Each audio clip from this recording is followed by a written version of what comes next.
Moin moin, wir sind wieder unterwegs, immer noch unterwegs und wir sind bei Familie Höppner.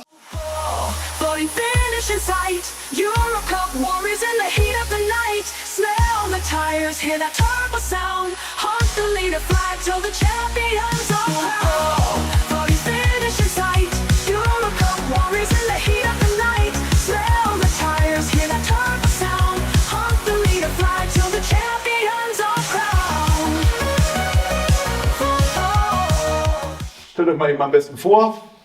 Ich bin Leon Höppner, 22 Jahre alt. Ich bin der Fahrer vom Little Grave Digger, vom The Challenger und vom Another Grave Digger. Ich bin Jonas Effling, bin 23 Jahre alt. Was mal überlegen. Einfach egal. Und ich fahre den 600er Freaky Force. Ja. Wollen wir noch jemanden vorstellen? Möchte noch jemand? Also hier rennen ja noch ein paar Leute rum, wenn noch jemand möchte. Nur wer möchte, ja. Ich komme ins Bild. Ja. Der Schweizer. Der Schweißer, Tommy. Schön, dass wir uns wiedersehen. Ja, Ne? finde ich auch. Nach Biersen und wo waren wir noch? Sonsbeck, glaube ich, ne? Sonsbeck. An dem großen Armast da am Full Pulver. Da waren wir. Das, Ja. Da war Schatten, da saß ich. Folgendes Thema. Mich hat man eigentlich gefragt über meinen Cousin, beziehungsweise der Sohn, beziehungsweise der Papa hat mich angesprochen wegen Schweißen. Und ja, wir schweißen ja nicht mehr mit Pinne wie früher, sondern eigentlich schon filigraner. Wir wollen Qualität produzieren und die Sachen müssen ja auch halten. Und dann die mich angesprochen, da ich Schweißscheine habe und Wegschweißer bin, im Aluminium, Stahl, Edelstahlbereich, war ich eigentlich genau der richtige Partner und habe Bock, Leidenschaft und sind dann mit dem Little Grave Digger eigentlich angefangen. Der stand halb vor mir und da habe ich mir auch gesagt, ich sage, was ist das für eine geile Scheiße? Kannte ich gar nicht, ich kannte nur die Standardtraktoren, Schlepper und habe dann gedacht, Learning by Doing, machen. Ja, und darüber hinaus sind wir dann zum Another Grave Digger mit Umbauten. Dann kam Jonas auch einmal mit die Idee. René, ich baue jetzt auch was. Nächste Klasse, 600er. Ja, und jetzt ganz kranke Scheiße. Der Leon kommt mit dem Holländer um die Ecke. Ich sag schon fast den fliegenden Holländer. Den Challenger, seid gespannt, den Arnold. Wie geil. Jetzt baust du Druck auf. Wie lange ist das noch hin? Ist mir egal. Das ist der Schweißer, ich habe abgeliefert. Ja. Dann würde ich sagen, wir gehen mal eben auf die ganzen Geschütze, die hier so stehen, einzeln ein. Wir sehen uns gleich wieder. Ja. Leon, Gartenpulling. Ja, das war quasi der Einstieg. Ja. Angefangen mit 500 Kilogramm Modified. Das ist natürlich jetzt schon die Weiterentwicklung. Den anderen haben wir wieder abgegeben. Jetzt aber den Besitzer zurückgegangen. Wir fahren einen 1,3 Liter Suzuki Hayabusa Motor. Dieser ist momentan höher verdichtet.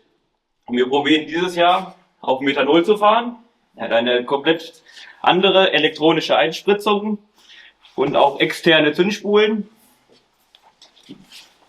Der Traktor hat eine Suzuki Samurai Hinterachse, ein Eigenbaugetriebe mit einem Reverser, damit wir auch rückwärts fahren können. Kotflügel. Ja, Chassis sind wie gesagt Eigenbau. Kannst du aktuell sagen, wie viel Leistung das jetzt so bringt? Ich hoffe 200 PS. Die soll er haben, ja? 180 sind original. Ja. Durch die Bearbeitung und vielleicht wird das Methanol. Da hoffen wir uns mehr Leistung und mehr Drehmoment. Mhm. Ich wirklich, also wenn jemand anfangen möchte, man kann ab 12 Jahren so einen Traktor fahren. Ja. Ja, 12 ist schon ein geiles Alter dafür, ne? Ja. So. Ich denke, zum Anfang ist das mit das Schönste, was man machen kann. Ja. Dann gehen wir einen weiter, ne? Wir steigern uns ein bisschen. Eine Stufe größer. Ja, Nächster Fahrer. 600 Kilo freie Klasse. 5 Liter Vorrat-Saugermotor mit Methanol-Einspritzung. Jo, also war letztes Jahr mit angefangen. Leider ein bisschen übergewichtig. Mit 30 Kilo. Da kann das fahren. 30, ja. 30 Kilo sind machbar. 30 Kilo, ja, mit einem Block, mit einem Motorblock. Ja, leider müssen wir jetzt auf einen Alublock umschwenken, Ja. um im Gewicht zu passen. Aber Alublock gibt es aber original? ja, das heißt original, ist Nachbau. Nachbau. Ja, okay. Ja, Das ist auch schon ein Nachbaublock hier. das ist auch schon ein Ja. verstärkter Block mit stärkerer Lagergasse und alles, weil ich in Amerika sind sich manche nicht so einig, ob das nicht vielleicht bei 500 PS unten alle rausfällt. Naja, wir werden es erleben, ne? Ja, ich hoffe, mit dem Block würde ich Steuer. Ja, Wie viel Leistung fahren die da jetzt so drauf? Weiß noch keiner genau. nee, keine Ahnung. Also auf jeden Fall 500 sind, aber da wollen wir auf jeden Fall definitiv von weg. Ja, wollen auf jeden Fall mehr. Ja. Man muss einmal mit der Verdichtung hochgehen, mit mehr Zündung. Mhm. Wir gucken mal, Aber so schlecht hat er sich jetzt noch nicht geschlagen. Nö. Ich bin sehr zufrieden. Ist optisch schon sehr nah, finde ich, am Mini-Puller. Am besten eigentlich nochmal das Getriebe filmen. und Gefühlt gucken, weit vom Gartenpulling so langsam, also, oder wie das Gartenpulling mal angefangen hat, weg. Und es sieht schon wirklich aus, ich sag mal, wie die Minis noch vor ein paar Jahren, ne? Ja, vor ein paar Jahren. Ich glaube, jetzt schon ein bisschen mehr Hubraum, aber so von der Optik her. von der Optik. Die Idee, dann blauer raufzuschrauben, gibt es die? Wenn, dann wäre da mal irgendwann interessant, ein Mini zu bauen. Ja. Motor und Twin Turbo. Ja, okay. Und dann gucken, was da geht. Twin Turbo ist ein Stichwort, sowas sehen wir gleich eventuell noch, ne? Ja. Ein bisschen mehr Hubraum. Hast du noch irgendwas Spezielles? Willst du noch irgendwas erzählen? Ja, Weiß ich nicht, das Getriebe, weiß ich nicht. Ja, da können wir ja mal drauf eingehen. Ja, Und so sieht das. genau. Ist auch relativ selten. Eine 8 Zoll Kaiser Performance Fliehkraftkupplung. Schöne Grüße. Genau. Wie die Minis eigentlich fahren. Hm? Ja, ein bisschen 2 Stück meine ich. Von Du hast- Gartenpulling. Ein Vorwärts-, ein Rückwärtsgang? Ne, nur vorwärts. Nur vorwärts. Gut. Genau. Von Stefan Schwarz, der hat mir das gebaut mit meiner Idee. Sehr geil. Ja, ist richtig schick geworden. Genau. Sehr zufrieden mit. Alles, was ihr hier stehen habt, ist richtig schick. Also da gibt es nichts zu meckern. Viel blau, ne? Das ist so hier. Ja, gelb durften alle nicht werden. Na gut, dann gehen wir mal noch eine Ausbaustufe höher und krasser. So, jetzt sind wir krasser, schwerer, größer. 950 Kilo Mini. Ne? Unser Dieter hier. Erzähl mal was dazu. Gut, ich erzähle jetzt mal was von unserem Werdegang, Ja. wie wir überhaupt zum Traktorpulling gekommen sind. Ja, also, wo unsere Kinder noch ziemlich klein waren, haben wir uns die ganze Show immer hinter dem Zaun angeguckt, haben dann mal überlegt, da wäre mal ganz schön, wenn wir auf der anderen Seite stehen würden, ja.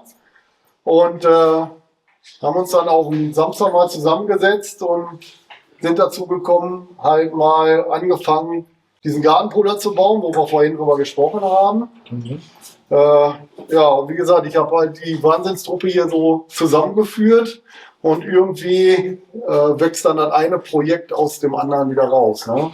Sind dann halt erstmal bei dem stehen geblieben, sind wir ja noch nicht so ganz erfolgreich mit, aber wir sind da, glaube ich, in guten Zügen. Ja, wir haben da halt einen Ford V8 aufgebaut mit 9,8 Liter, Turbo aufgeladen mit 2. Und ja gut, Leistungsbereich so, sagen wir mal circa 2,5. Gucken wir mal, was denn da im Endeffekt nachher rauskommt. Und wenn wir denn hinkriegen, gewichtsmäßig, wo wir guter Dinge sind, guter Dinge bist. diesen Fahrer hier tauschen gegen den ältere oder gegen die ältere Variante.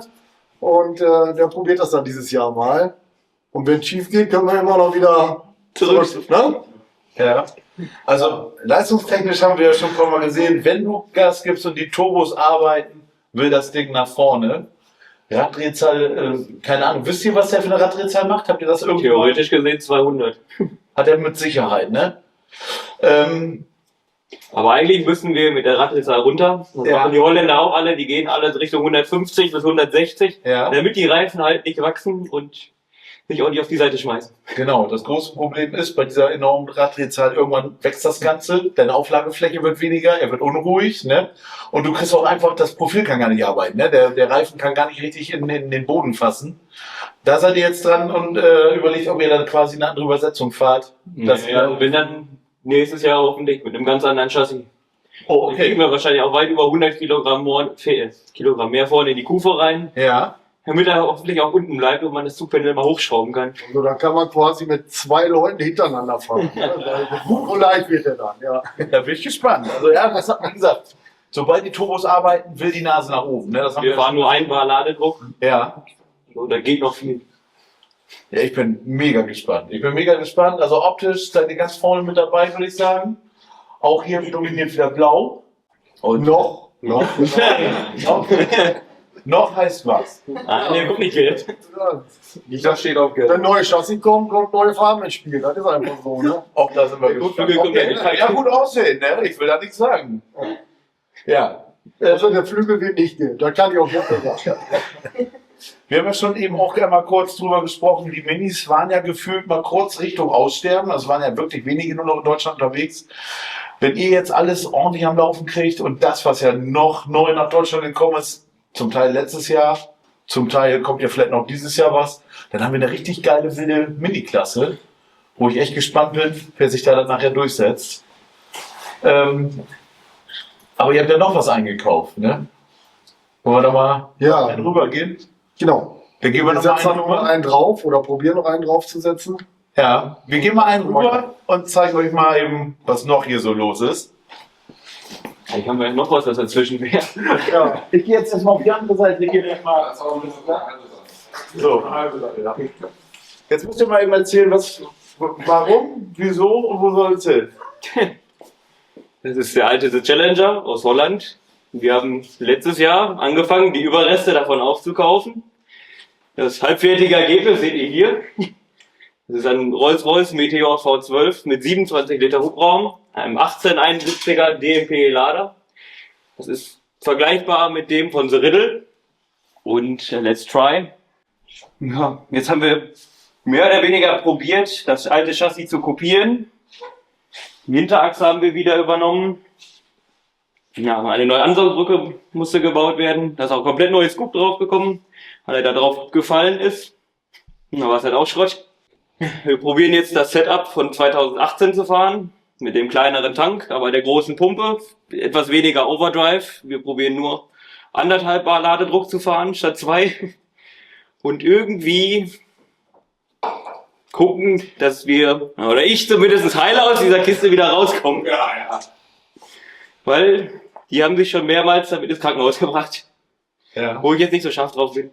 Aber ich habe gerade Ja, probiert. der Käfig ist ja der alte noch. Ewig ne? ist der alte. Der hat sich ja schon bewährt, muss Ja. man sagen. Ne? Der hat schon mehrmals trainiert. Haben viele Spielereien probiert, so wie meine Titanschrauben, Kleinigkeiten wie die Carbonplatte hier oben oder auf der Gasgriff, um hier irgendwie Gewicht zu sparen und auch mehr nach vorne zu packen.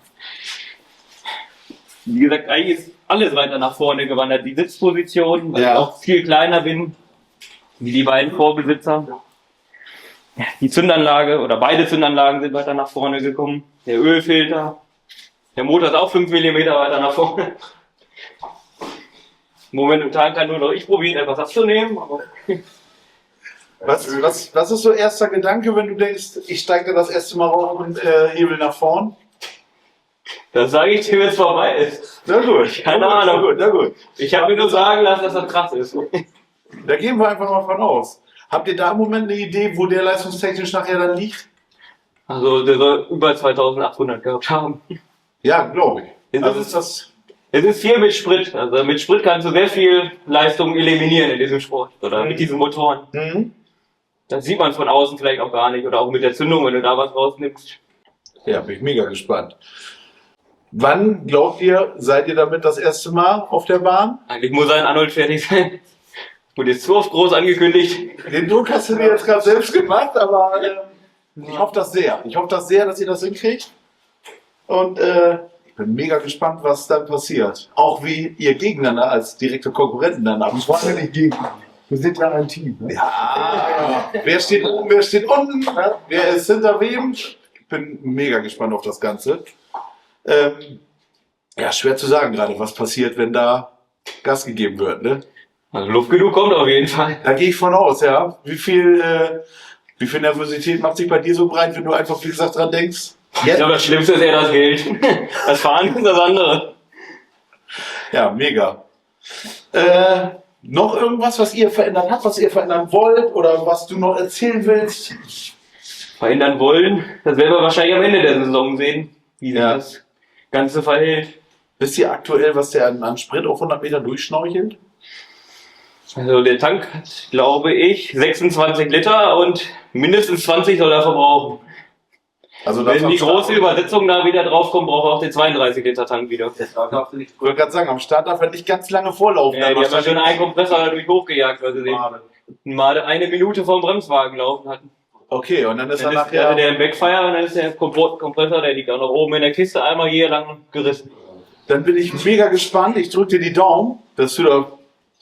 Kein Alter, finanziell großen Schaden fahren. Ja, und erstmal das Boreile da aussteigst, ne? Das ist Grundvoraussetzung. Ich glaube nur Aber der will schon abgeschnallt, der Junge. Ja, Der war da vorne nicht mehr raus. Ich würde trotz der Gurte noch einen Satz Spanngurte umzudrehen. Ja, die Jungs, die hatten ja damals teilweise noch eine Lasche hier, wo sie die Füße drin hatten, aber. Echt? Ja, die liegt da vorne noch, aber wenn du in der Kiste hier drin sitzt, so angewinkelt wie ich hier drin sitze, ich weiß nicht, ob ich dann schnell genug da rauskomme. Also Spanngurte geht auch nicht, die passen im Gewicht nicht mehr rein. Also da, Kabelbinder ging auch. Das heißt, eine Woche vorher nichts essen. Gefühlt ja. Es wird nur Wasser getrunken und nichts gegessen. Ja, ich freue mich mega darauf. Ich bin sehr gespannt, wie du das Ding in den Griff kriegst. Ja. Und ja, wir freuen uns auf Anholt, ne? Ja, auf jeden Fall. Wir sind alle im Bild. Ja, sehr gut. Stell du dich mal eben bitte vor. Ich bin Finn, ich bin der Fahrer vom The Doctor. Ja, pass auf. Erklär mal eben, was haben wir hier? Hier haben wir ja die ganze Version von dem, was wir gleich sehen werden. Ja, wir haben hier einen Rover Meteor-Motor. Genau. Der ist müde, liegt auf der Seite, dem geht's nicht gut. Wo geht er dann hin? Zum Doktor. So, jetzt erzähl mal, was wir quasi hier haben. Ich finde die Idee so geil. Hier haben wir, ja, sage ich mal, was ziemlich Einzigartiges. Das gibt so, ja, nicht ein einziges Mal sonst auf der Welt weiter. Gehen wir mal Das stark ist, von aus, ne? Ja, ich gehe da sehr stark von aus. Und ja, haben wir einen reinen Sechszylinder rausgemacht. Oder früher aus Finnland. Also 2000. quasi das, aber halbiert. Ja, genau. So, Ich sag da mal- muss auch erstmal drauf kommen, ne? Ich sag mal, eine Zylinderbank, die wurde einfach abgenommen. Mhm. Das kann man, wenn wir mit der Kamera hier, wenn wir auf die Platte hier gucken, die Finnländer haben sich da was Lustiges einfallen lassen. Ja, machen wir einfach eine Platte drauf und lassen da die Kurbelgehäuseentlüftung rausgehen und dann passt das. Ich finde das gut. Auf elektronische Einspritzung. Ja. Das wurde 2007 in Finnland auch auf dem Prüfstand abgestimmt alles. Ja. Da gibt es auch noch bei YouTube Prüfstandsvideos und so weiter und so fort. Ja, Schwitzer 90 Turbo ist verbaut. Eine alte Bedford Truck Hinterachse aus dem Taiwan-Krieg sitzt da drin. Ja. Ist auch ein bisschen schwerer. Sehr. Und dann mit einer, ich sag mal, im Antrieb, da sitzt so eine Schallklaue drin, die ist von einem alten Forzen Major-Trecker. Ja. Und das wird dann, sag ich mal, so zusammengeschoben. Wir haben das jetzt über die Saison, haben wir einen Reverser eingebaut, Ja. weil hinten die Schallklaue immer wieder rausgeflogen ist, weil man die irgendwie, ja, sag ich mal, mit der Flex immer neu anschleifen musste, weil so nach 2, 3 Rennen fliegt dir dann sonst der Gang raus. Okay. Der musste dann auch später mit einem Splint drin gehalten werden und so weiter und so fort. Und das ist ja nicht das Beste gewesen, in meinen Okay. Augen. Könnt ihr da aktuell sagen, was der so an Leistung hat, wenn er ordentlich läuft und Die ordentlich abgestimmt Finnländer ist? haben zu mir gesagt, so plus minus 2000. Die hat er, ne? Ja. Film doch mal bitte auf den Turbo. Ich würde sagen dezent. Nah am 2 Liter TDI. Ja, noch hast du ihn ja offen. Kannst du sagen, wann du damit wiederkommst? Wann läuft das wieder? Ich hoffe in Anhalt. Auch in Anhalt. Aber versichern kann ich da nichts. Aber es wäre geil, ne? Wäre cool. Gelb ist, weil Dieter das wollte, oder? Nee, weil ich das wollte. Man muss sich auch mal von der Masse abheben. Sehr geil. Sehr, sehr geil. Man kann ja nicht immer nur blau-schwarz machen. Das ist richtig. Man soll nicht so viel schwarz malen, ne? Schwarz ist ja keine Farbe. Nee, richtig. Und blau ist ein Zustand. Ja, Ja, dann bin ich auch da mega gespannt. Ich hoffe, ihr kriegt das fertig bis Anholt. Und ja, das wäre mir fast enthalten gewesen. Ich habe das gar nicht mehr vor Augen gehabt, dass das ja auch noch hier steht so. Ich bin mega gespannt, wer sich nachher von euch dann da durchsetzt bei den Minis. machen ja keine halben Sachen, ne? Darum der Motor, genau. Genau das. Ich glaube, das war das geilste Wort zum Abschluss. Ihr baut eure Kotflügel selber. Aber wir probieren das immer. Ja. Am Anfang Wir testen muss man alles. erstmal eine Schablone bauen. In diesem Fall ist es aus Aluminium. Es gibt auch welche, die machen das aus Holz. Dann wird ein Trennmittel aufgetragen. Und dann fangen wir an, was einfach kostengünstiger ist, mit Glasfaser. Mhm. Dieses Glasfaser wird dann eingearbeitet mit einem 2-Komponentenharz. Dann entsteht quasi so eine Form hier. Das ist unsere Negativform. Das GFK hat eine ziemlich raue Struktur, so wie man das auf dem Challenger-Flügel hinten sieht. Man kann nämlich nur die Rückseite, also wenn man das hier einarbeitet, wird das richtig schön glatt. So wie hier innen drin. Richtig glatt. Die Seite ist dann, weil da genug Harz hingekommen ist. Und weil es das kostengünstigste ist, haben wir dafür GFK genommen. Und das ist jetzt der Versuch, das erste Mal einen Carbonflügel zu bauen. Ja. Keine Ahnung, wie gut das wird. wie viel wir spachteln müssen. Aber, Wie viel Gewicht wir sparen überhaupt? Ja, ist aber eigentlich schon. eine Also, Sauarbeit, ne? Es ist Ja, nicht, ist so, scheiße. nicht so schön, ne? Kann man keinen empfehlen. Wer machen möchte für uns, also gerne eingeladen. Ich wollte gerade sagen, ihr könnt ja mal eben sagen, aus welchem Raum wir hier gerade quasi herkommen. Und Bocholt. wenn jemand das gut kann, genau, im Raum Bocholt und da Ja. Bock drauf hat und möchte die Jungs ein bisschen unterstützen, Genau. für kein Geld nimmt. Das wäre mir auch noch egal. kann man sich über Sascha bestimmt hier melden. Oder ich weiß gar nicht, seid ihr Social Media irgendwie schon vertreten? Ich bin da tot. So ungefähr. Findet den Account, benutzt den aber nicht. Ja. Also über Sascha sonst, da können wir Kontakt herstellen. Wenn das jemand gut kann, Bock drauf hat und möchte die Jungs ein bisschen unterstützen, ruhig einmal melden. Und dann Könnt gucken jedes wir Jahr mal. einbauen. Genau, jedes Jahr einbauen. Ja, genau, ruhig ein paar auf Halde legen und dann ist der Drops gelutscht, ne? Gut. Ja, ich würde sagen, wir sehen uns dann ganz bald wieder. Wir sehen uns hoffentlich in Anholt spätestens wieder. Hoffentlich. Und wenn irgendwie noch Fragen, Anregungen, irgendwas ist, könnt ihr Sascha ja nochmal anschreiben, was für Teams habt ihr noch vielleicht, wo wir das vielleicht noch schaffen hinzukommen. Versprechen kann ich allerdings nichts, aber wir sind dran. Dann sage ich jetzt mal Tschüss, bis dann Ja, dankeschön. und viel Glück, ne? Ja, danke. Tschüss. Floating finish in sight. Euro Cup warriors in the heat of the night. Smell the tires, hear that turbo sound. Hunt the leader, fly till the champions are proud.